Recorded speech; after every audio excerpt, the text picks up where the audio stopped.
Kakatapos ko lang po sa rally sa Luneta ng Iglesia ni Cristo.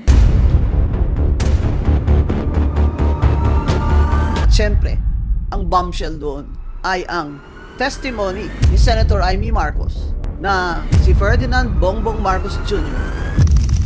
ay addict sa cocaine. Noon, dahil may tatay pa kami, hindi ko pa siya responsibilidad. Noong tumatanda, ay mas naging nakakabahala. Batid ko na nagda-drug siya. So I'll just say this much.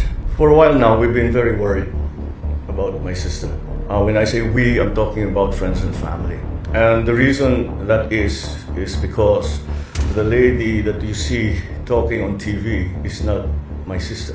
Whether you believe Senator Amy Marcos or not, I know her personally. She was my seatmate for 1 year in 2 subjects. And she's always been a jolly person, always helpful, even when they were in power in Malacanang. And she was like any ordinary student.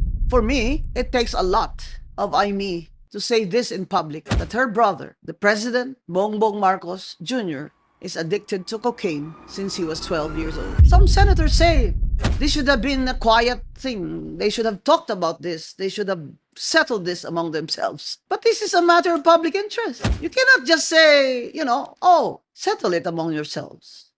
It's unfair for some people to say, me is damaging the economy by saying this, or that it's so un-Filipino of me to stab her brother in the back. Hindi natin galing Pilipino na ganyan. Tayo mga Pilipino, ganun di ba?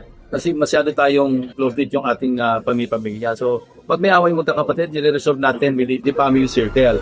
I'd say, you're very un-Filipino if you do not love your country above all.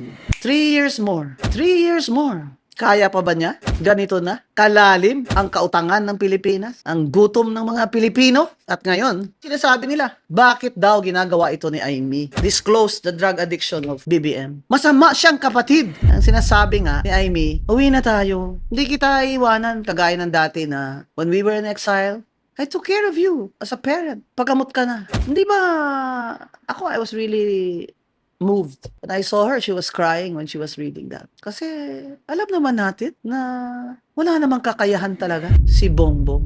Even when he was growing up, when they were in exile, Amy talaga took care of her brother. For her to say that, it was really out of sisterly love.